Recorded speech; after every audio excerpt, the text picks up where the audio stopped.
नमस्कार, आप देख रहे हैं दूरदर्शन हिमाचल। खेल जगत कार्यक्रम में आप सभी का स्वागत है। इस कार्यक्रम में हम आपकी मुलाकात करवाते हैं स्पोर्ट्स से जुड़ी ऐसी शख्सियत से जिनसे आपको बहुत कुछ जानने का मौका मिलता है और अलग अलग खेलों के बारे में भी जानने का मौका मिलता है। तो आज हम बात करने वाले हैं पावर लिफ्टिंग के बारे में, और पावर लिफ्टिंग में जो है वो महिलाओं का क्या प्रभाव है इसके बारे में जानेंगे। और आज हमारे साथ जो स्टूडियो में है वो नेशनल पावर लिफ्टिंग प्लेयर है और डॉक्टर डिम्पल कसाना, और रिसेंटली डायरेक्टर है सेंट्रल रिसर्च इंस्टीट्यूट कसौली में। तो बहुत बहुत स्वागत मैम आपका हमारे कार्यक्रम में। जी, तो डॉक्टर डिम्पल, आपसे सबसे पहले तो क्योंकि हम मुबारकबाद भी आपको देना चाहते हैं, आपने नेशनली रिप्रेजेंट किया है एक अलग फील्ड जो है स्पोर्ट्स की, उसमें तो सबसे पहले तो इसी के बारे में जानना चाहते हैं कि पावर लिफ्टिंग जो ये स्पोर्ट्स है वो क्या है, इसके बारे में बताएं। जी अंजना जी, पावर लिफ्टिंग एक स्पोर्ट है जो कि बहुत पुराना स्पोर्ट नहीं कहा जा सकता है जी। भारत में इससे संबंधित बहुत जानकारी शायद अभी नहीं है। स्पेशली महिलाएं अभी इस खेल में बहुत कम पार्टिसिपेट करती है जी। हम खुद भी बहुत कुछ नहीं जानते थे पावर लिफ्टिंग के बारे में जब तक शुरू नहीं किया।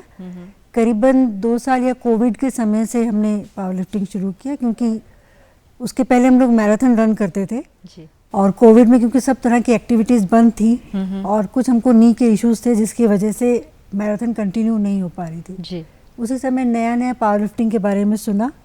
एक महिला थी जिनके बारे में पढ़ा कि वो इंटरनेशनल रिप्रेजेंट करके आई हैं इंडिया को, और 50 वर्ष की उम्र में उन्होंने 4 गोल्ड मेडल जीते वहाँ से जी। बहुत ही उस बात ने हमें बहुत ज़्यादा प्रेरित किया। वहाँ से जानना शुरू किया हमने कि पावर लिफ्टिंग क्या है, उसके बारे में थोड़ा पढ़ा, जिम में गए। और बहुत मैं कहूँगी सौभाग्य की बात है कि मैं उस समय जहाँ काम कर रही थी जी। उसी में एक डिपार्टमेंट में एक लैब असिस्टेंट थे जो कि इस खेल में महारत रखते थे जी। उन्हें खेल के बारे में सब मालूम था, देश को रिप्रेजेंट कर चुके थे, एशियन तक गए थे और मेडल जीत के आए थे जी। तो उनसे जब हमने रिक्वेस्ट की तो उन्होंने हमको हॉस्पिटल में एक जिम था वहाँ पे ट्रेन करना शुरू किया। प्रॉपर तरीका तो नहीं कह सकते किसी किया, लेकिन जितना कुछ अवेलेबल था उसी में एटलीस्ट उन्होंने बेसिक बताया कि पावर लिफ्टिंग है क्या जी। ये तब हमने समझा कि पावर लिफ्टिंग बेसिकली 3 स्पर्धाओं को मिलाकर एक स्पर्धा बनती है जी। उसे SBD कहा जाता है, that is squat, bench press and deadlift. तो ये जो फील्ड आपने SBD के बारे में बताया, इनके बारे में बताएं कि कैसे कैसे क्या अलग अलग फील्ड में पार्टिसिपेट करना पड़ता है पहले, उसके बाद ये शुरू होता है जी। पावर लिफ्टिंग के मुकाबले के लिए आपको पहले 3 बार स्क्वाट करना होता है जी। फिर 3 बार बेंच प्रेस और फिर 3 बार डेडलिफ्ट करना होता है। उन तीनों बारों में आपने जिसमें भी सबसे अच्छा प्रदर्शन किया आपका वो वेट कैटेगरी मान लिया जाता है। सपोजिंगली आप स्क्वाट में 50 किलो उठाते हैं, फिर 55, फिर 60 उठाते हैं, तो जो आपका बेहतरीन होगा 60 उसको फाइनल के लिए रखा जाएगा। सिमिलरली बेंच प्रेस में भी और डेडलिफ्ट में भी जी। इसके अलावा बेंच प्रेस की अलग से भी प्रतियोगिता होती है, और अगर आप बेंच प्रेस अलग करते या ज़्यादा अच्छा कर पाते हैं तो SBD तो आपको ज़रूर करना ही है पावर लिफ्टिंग के लिए जी जी जी। तभी वो एक पावर लिफ्टिंग का आपको मेडल मिलता है। लेकिन अगर आप बेंच प्रेस अलग से भी पार्टिसिपेट करना चाहें तो बेंच प्रेस की अलग प्रतियोगिता भी होती है जी।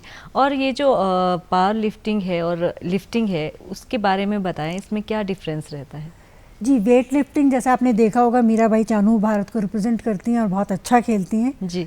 वो वेट को नीचे से उठाते हैं और उसे शोल्डर्स के ऊपर ले जाते हैं और उसके बाद नीचे रखते हैं जी। डेडलिफ्ट में आप शोल्डर से ऊपर नहीं ले जाते हैं, उसे लेते हैं और आप उसे नीज के ऊपर तक लाते हैं और वहाँ से करते हैं। आपको बॉडी स्ट्रेट रखनी है, आपको अपने शरीर में झुकाव नहीं देना है जी। आप चेस्ट पीछे रखते हुए घुटने बिल्कुल स्ट्रेट करके उस वेट को उठाते हैं जितना आप मैक्सिमम उठा पाएँ जी। तो जैसे आप पहले मैराथन कर रही थी तो उसके बारे में बताएं कि वो कितना लंबा सफ़र रहा, और आपने खेलों से कैसे आप जुड़े। खेलों से जुड़ाव आप बिल्कुल मान सकते हैं कि एक्सीडेंटल था जी। जैसा कि आप जानते हैं कि मैं पेशे से एक डॉक्टर हूँ और उसके पहले मेडिकल कॉलेज में पढ़ाई कर रही थी जी। मेडिकल कॉलेज में कभी भी उतना माहौल नहीं होता है या समझिए कि उतना समय नहीं होता है कि आप कोई खेल प्रतियोगिता में जा पाएँ जी। शादी के बाद हमारे जो पति थे उनका बहुत रुझान था खेलों में और खेलों का बहुत शौक रखते हैं, वो खेलते हैं जी। तो उनका देखा देखी कुछ हुआ, प्लस पढ़ाई पूरी हो चुकी थी तो समय थोड़ा ज़्यादा था उस समय पे, तब हमने मैराथन से शुरुआत की। 2011 में पहली बार मैराथन में पार्टिसिपेट किया। उसके पहले हम बिल्कुल दौड़ते नहीं थे और बल्कि ये बताएंगे हमको लगता था कि लोग दौड़ते हुए सांस कैसे ले पाते हैं, क्योंकि सांस फूल जाता है। जी जी जी। लेकिन जब शुरू किया कुछ, फिर वहाँ पे ट्रेनिंग शुरू होती थी दिल्ली में, एक बड़ा ग्रुप था, उनके साथ में रनिंग प्रैक्टिस किया करते थे जी। 2011 में सबसे पहले हाफ मैराथन की हमने। एक उस समय होता था ADHM कहलाता था, दैट इज दिल्ली का हाफ मैराथन होता था। एयरटेल उसको ऑर्गेनाइज करता था जी। और उसमें काफ़ी लोग पार्टिसिपेट करते थे। और हमारा क्योंकि पहली बार था तो उम्मीद नहीं थी कि 21 किलोमीटर भागते हुए पूरा कर पाएंगे, पर किसी तरह वो पहली रेस पूरी हुई और उसके बाद फिर आत्मविश्वास बढ़ गया कि हम कर पाएंगे। जी। यानी आपका शादी के बाद ये सफ़र शुरू हुआ? जी, आप कह सकते हैं शादी के बाद। शादी के बाद, बच्चों के बाद, जब बच्चों के स्कूल जाने वाली उम्र हो गई। तो ये अपने आप में एक बहुत बड़ी बात है कि नहीं तो लगता है कि अब हम कहाँ कर पाएंगे, एक जो एक फिनिश हो जाता है कि नहीं अब ये एक आप तो बहुत अच्छी बात बता रहे हैं कि इतने टाइम के बाद आपने ये एक नई चीज़ सीखने की शुरुआत की। देखिए, ऐसा होता है महिलाओं के जीवन में, एक समय ऐसा आता है कि जब वो प्रसूति से गुजरती हैं जी, थोड़ा बहुत वेट गेन सभी का हो जाता है। बिल्कुल। और मतलब शुरुआत मुझे लगता है बहुत सारे लोगों की वहीं से होती है कि आपका वेट बहुत बढ़ गया है। जी।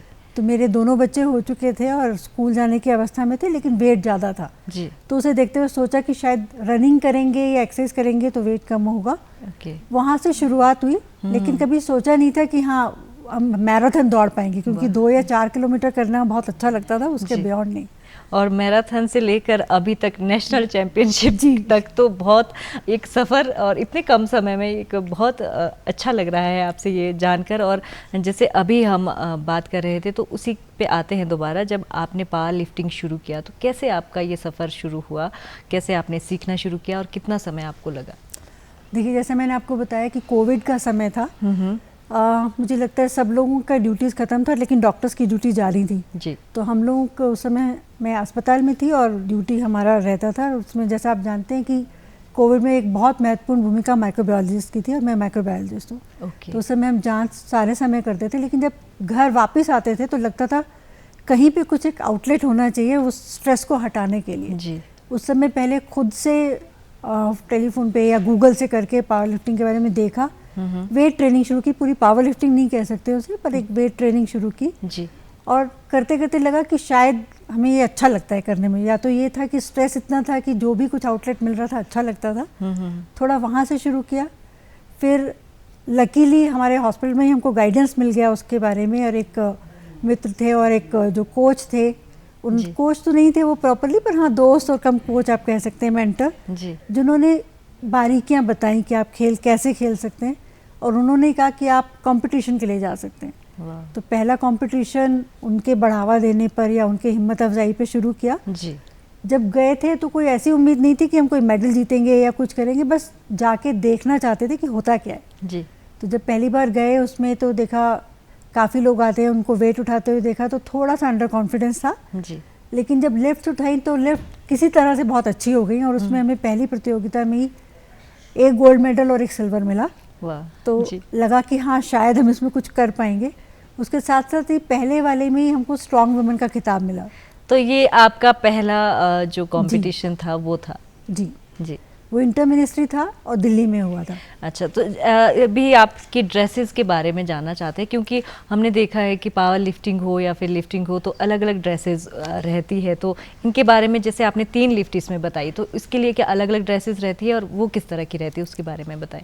जी, पावर लिफ्टिंग 2 तरह की प्रतियोगिता है जी। एक को हम रॉ या क्लासिकल कहते हैं और दूसरे को इक्विप्ड कहते हैं जी। रॉ या क्लासिकल के लिए आपको बहुत सारे गियर्स की आवश्यकता नहीं है, लेकिन अगर आप इक्विप्ड की बात करते हैं तो एक स्क्वाड सूट होता है जो कि स्पेशलाइज बनाया जाता है और 2 या 3 कंपनियां ही हैं जो उसे बनाती हैं और जो आपको मान्यता प्राप्त होता है। जब आप फेडरेशन से खेलते हैं तो सब तरह के सूट उसमें चलते नहीं हैं, कुछ ही कंपनीज हैं जो कि मान्यता प्राप्त हैं जी।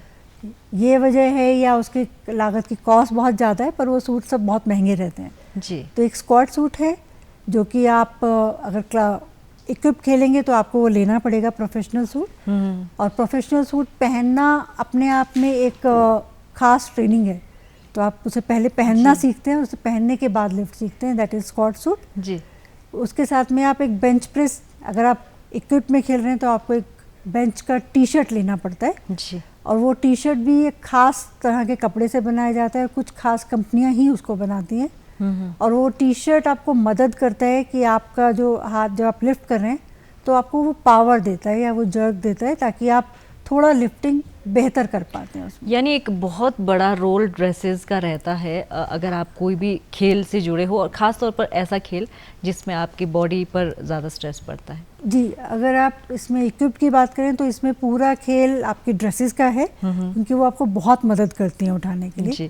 क्लासिकल में आपको बहुत स्पेशल टाइप का गियर नहीं चाहिए, लेकिन एक स्क्वाड सूट तो बेसिक चाहिए ही आपको, और बेंच टी शर्ट जो कि खास कपड़े की ना हो लेकिन किसी की भी चलती है। जी, तो जैसे हम यहाँ पर देख पा रहे हैं, अभी हमने ड्रेसेस की बात की, ये एक बेल्ट बहुत हैवी हमें ये नज़र आ रही है, और इसका क्या रोल रहता है, इसके बारे में भी जानना चाहते हैं। ये एक बहुत ही महत्वपूर्ण हिस्सा है खेल का बेल्ट। इनको इसकी एक रिक्वायर्ड थिकनेस है 5 to 10 mm जो होता है, उससे कम का थिकनेस वैलिड नहीं होता है जी।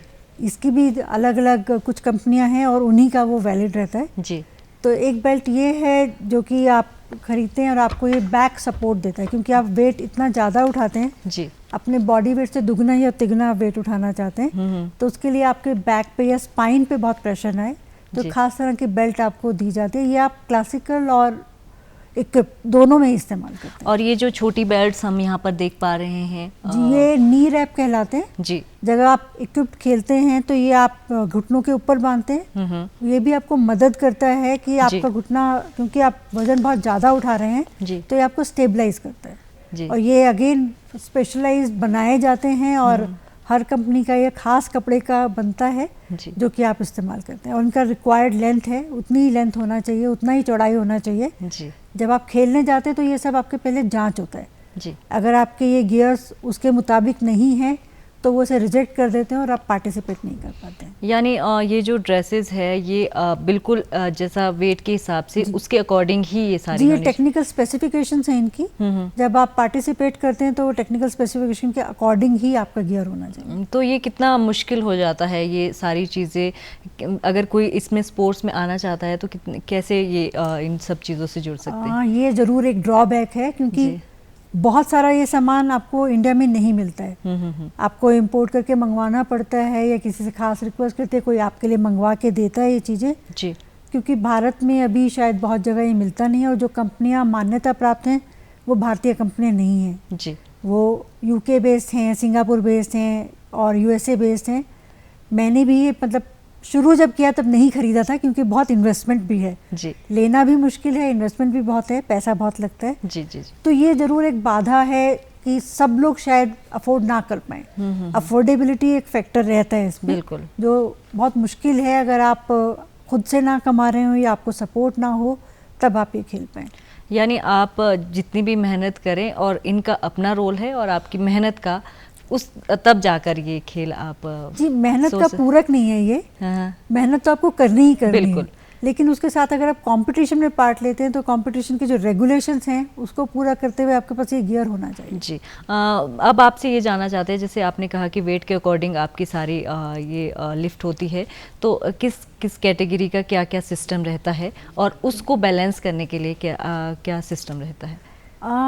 पावर लिफ्टिंग आजकल थोड़ा पॉपुलर होता गया है पिछले दिनों के अपेक्षा में, तो इसमें बहुत कैटेगरीज हैं। कैटेगरी सब जूनियर से शुरू होती है जी। सब जूनियर है जो कि 18 साल से कम बच्चे हैं वो, उसके बाद जूनियर है, उसके बाद सीनियर्स है, सीनियर्स के बाद मास्टर्स कैटेगरी आती है।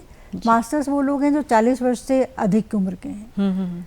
फिर masters 1, masters 2, masters 3 and master 4 तक होता है। मास्टर 1 में 40 to 49 है, मास्टर्स 2 में 50 to 59 है, मास्टर 3 में 69 to 70 एंड मास्टर 4 में ओवर एंड अबव जितने सब लोग रहते हैं। यानी आप किसी भी उम्र में ये जी, किसी भी उम्र में, लेकिन आपकी एक वेट कैटेगरी भी है इसमें बिल्कुल, तो आप उस वेट कैटेगरी में और किसी भी उम्र में खेल सकते हैं। और वो मेंटेन करने के लिए डाइट और एक्सरसाइज का क्या रोल रहता है? डाइट का एक विशेष रोल है, क्योंकि आपको एक कैटेगरी वाले वेट में फिट होना है, लेकिन उसमें साथ साथ आपको अपनी स्ट्रेंथ भी कम नहीं करनी है जी। आप में स्ट्रेंथ भी रहे, लेकिन आप अपनी वेट कैटेगरी को ओवरशूट ना कर जाएं, उतना ही वेट करें, क्योंकि कंपटीशन के पहले आपका वेट होता है जी। अगर आपका वेट अगर उसमें जो मापदंड दिया गया उसमें नहीं फिट बैठता है तो वो आपको खेलने नहीं देंगे बिल्कुल। तो और आप लास्ट मिनट पे वेट कैटेगरी शिफ्ट नहीं कर सकते जी। तो जो आपने वेट कैटेगरी लिखाया है आपको उसी वेट कैटेगरी में खेलना है, उतना वेट मेंटेन करना है, उसके लिए ज़रूरी है कि आप पौष्टिक आहार लें, लेकिन ऐसा आहार ना लें जो कि आपको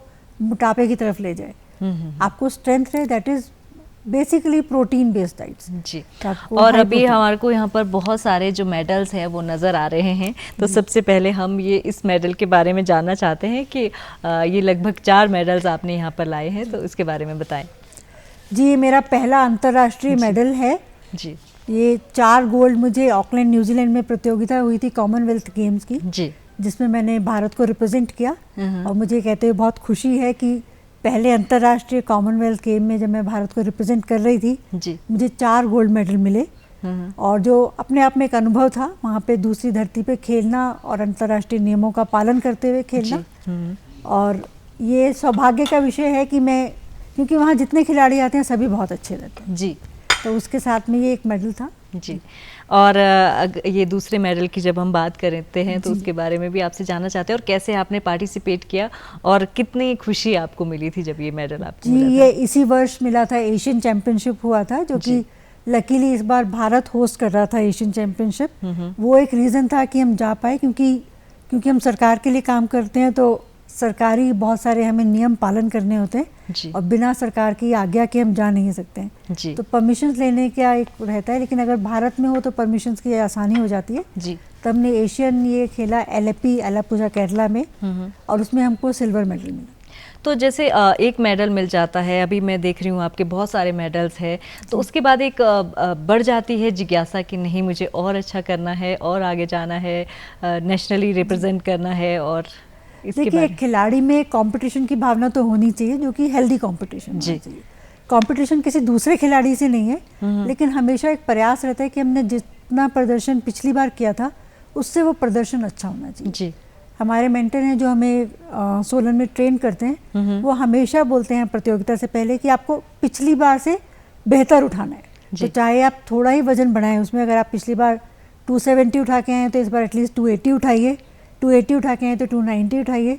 तो हर बार अपने आप से कंपटीशन है जी, दूसरा किसी से, यानी बढ़ाते रहो और फिर आपका कंपटीशन भी बढ़ता जाता है। टारगेट अगर आप नीचे रखेंगे तो बहुत फेलियर है, टारगेट ऊंचा ही रहना चाहिए और बढ़ते रहना चाहिए। जी। तो जैसे आप अभी वहाँ पर CRI में जॉब कर रहे हैं, वहाँ पर इतना सारा आप पे बर्डन है, एज अ डायरेक्टर आप वहाँ पर जॉब कर रही हैं, तो उसके बाद भी कैसे समय आप निकाल पाते हैं ये खेलों के लिए?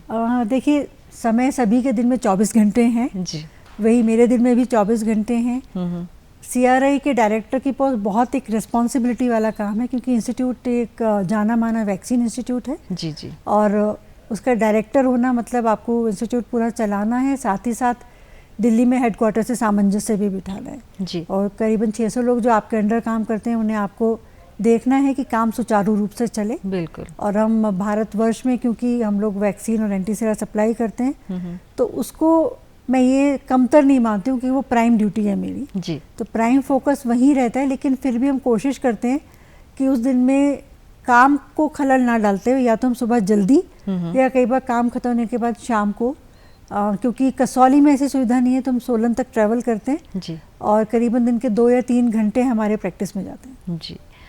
तो कैसा आपको अनुभव हुआ कि जैसे अभी आपने यहाँ पर अपनी शुरुआत, आप ट्रेनिंग करते हो, लेकिन हिमाचल में अगर कोई बच्चे या फिर कोई महिला अगर करना चाहती हैं तो कैसे आप उनको मोटिवेट कर सकते हैं कि अगर वो इससे जुड़ना चाहते हैं तो कैसी उनकी? जी, पावर लिफ्टिंग इंडिया एक फेडरेशन है जो इंडिया में पावर लिफ्टिंग के गेम को बढ़ावा देती है और उसी के अंदर स्टेट की बहुत सारी फेडरेशंस हैं। हिमाचल स्टेट का भी अपना एक फेडरेशन है जी। इनफैक्ट अभी एक प्रतियोगिता यहाँ पे ड्यू थी, लेकिन क्योंकि हालात अच्छे नहीं थे हिमाचल के इस बार तो वो अब शिफ्ट हो गई है। बैंगलोर में प्रतियोगिता को किया जाएगा, नेशनल लेवल का प्रतियोगिता।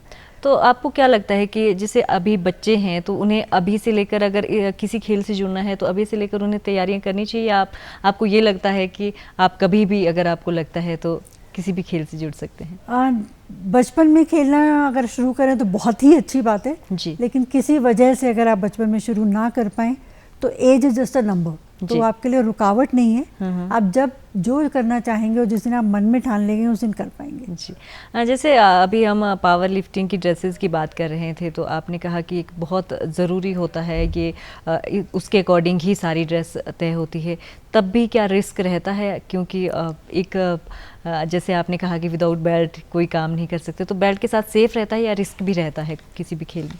इट्स अ रिस्की गेम, तो ऐसा नहीं है, इसमें इंजरी के बहुत चांसेस होते हैं, क्योंकि जो वज़न आप उठा रहे हैं वो एक नॉर्मल वज़न नहीं है जी। आमतौर पे आप उतना शायद ना उठा पाएँ जी, लेकिन जब हर खिलाड़ी एक दूसरे से बेहतर करने की कोशिश करता है तो कंपटीशन में कई बार ऐसा होता है कि आप अपनी कैपेसिटी, अपनी ट्रेनिंग में आपने जितना वज़न उठाया उससे बहुत ज़्यादा उठाना चाहते हैं जी, तो ऐसे समय में दुर्घटना के बहुत चांसेस होते हैं और बहुत होती भी हैं जी। तो बहुत सावधानी की आवश्यकता है इसमें, पर जब छोटे होते हैं या जब कंपटीशन में, स्पर्धा में हैं, तब शायद थोड़ा ध्यान हट जाता है और दुर्घटना कहना चाहिए कि बहुत ही बुरी और सीरियस होती है, हो सकती है जी। तो मतलब इसमें ये है कि बहुत सावधानी भी बहुत ज़रूरी है।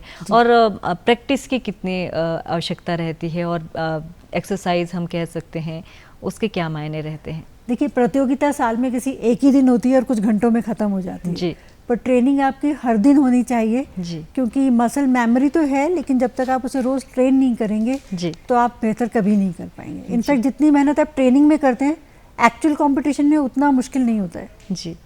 तो जैसे आज हम खास तौर पर महिलाओं की बात कर रहे हैं पावर लिफ्टिंग में, तो आपको क्या नज़र आता है? क्योंकि अब धीरे धीरे जो है वो हर खेलों में महिलाओं की भूमिका बढ़ती जा रही है, तो पावर लिफ्टिंग में आपको क्या लग रहा है कि आगे और ज़्यादा बढ़ सकते हैं स्कोप और महिलाओं को आगे आना चाहिए इसमें? महिलाओं को ज़रूर आना चाहिए। मेरा तो ये मानना है कि जब से हम कन्या पे ज़्यादा जोर देते हैं, वो लड़कियों को पढ़ाते हैं जी, तो एक माहौल है देश में इस समय कि लड़कियों को आगे बढ़ चढ़ के हर खेल में हिस्सा लेना चाहिए। आप देख ही रहे हैं कि आज हमारी वुमेन क्रिकेट टीम इतना अच्छा कर रही है जी। भारोत्तोलन में भी मीराबाई चानू ऑलरेडी बहुत अच्छा देश के लिए प्रदर्शन करती हैं। पावर लिफ्टिंग में भी धीरे धीरे, मैं ये तो नहीं कह रही हूँ कि बहुत सारा महिलाएं इसमें आ गई है, पर धीरे धीरे पदार्पण उसमें हो चुका है। बहुत सारी लड़कियां आजकल खेल रही हैं जी। और महिलाओं के लिए खासकर, क्योंकि उनकी एक एज के बाद में ऑस्टियोपोरोसिस होना शुरू हो जाता है, तो अगर वो स्ट्रेंथ ट्रेनिंग करें या वेट वाला ट्रेनिंग करें तो ऑस्टियोपोरोसिस का जो एक प्रक्रिया है वो धीरे हो जाती है जी। और आपकी फैमिली में भी और भी कोई जुड़े हैं जो स्पोर्ट्स से जुड़े हो? जी, मेरे पति वो ही एक प्रेरक भी हैं जिन्होंने हमेशा प्रेरित किया खेलने के लिए जी। वो बहुत किस्म के और बहुत उम्दा खेलते हैं। हमारा उनसे मतलब बराबरी का मुकाबला तो नहीं कह सकते, पर हम जब मैराथन कर रहे थे तब दोनों इकट्ठा ही कर रहे थे जी। उनके लिए वो नेचुरल इंस्टिंक्ट है और मेरे लिए मेहनत वाला इंस्टिंक्ट जी।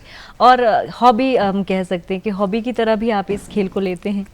जी, ये मेरे लिए बहुत बड़ा स्ट्रेस बस्टर है जी। दिन भर काम करने के बाद अगर हम शाम को जिम चले जाएं और अपनी वेट ट्रेनिंग कर लें तो मन बहुत हल्का हो जाता है और प्रसन्नचित्त भी रहता है जी। और आगे आपके क्या ये इच्छाएं हैं कि आप क्या क्या करना चाहते हैं इसमें और कितना समय इसको देना चाहते हैं?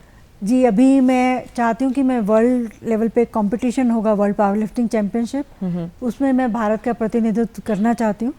उसके लिए पहले नेशनल फिर से खेलना होगा, बिकॉज हर साल के लिए नेशनल आपको क्वालिफाई करना होता है जी। मैं ये तो पक्के तौर पे नहीं कह सकती हूँ कि मैं उसमें जा पाऊंगी या नहीं, लेकिन अगर सरकार से आज्ञा मिली और परमिशंस मिल पाए तो मैं नेशनल्स के बाद वर्ल्ड में भारत को प्रतिनिधित्व करना चाहती हूँ जी। और आगे हम अभी आपको बेस्ट विशेस देना चाहते हैं, क्योंकि इतना अच्छा आप खेल रहे हैं और एक नई स्पर्धा के साथ जुड़े हैं, तो आगे भविष्य में आप ज़रूर इसमें आगे बढ़ेंगी। तो बहुत बहुत शुक्रिया हमारे साथ कार्यक्रम में आने के लिए और इतनी अच्छी जानकारी जो एक नए खेल के बारे में वो आपने दर्शकों को दी, और बहुत अच्छा लगा आपसे बात करके। धन्यवाद। तो आज खेल जगत कार्यक्रम में डॉक्टर डिम्पल कसाना हमारे साथ थी, जो कि डायरेक्टर है CRI कसौली से। तो खेल जगत कार्यक्रम में आज बस इतना ही, दीजिए इजाज़त, नमस्कार।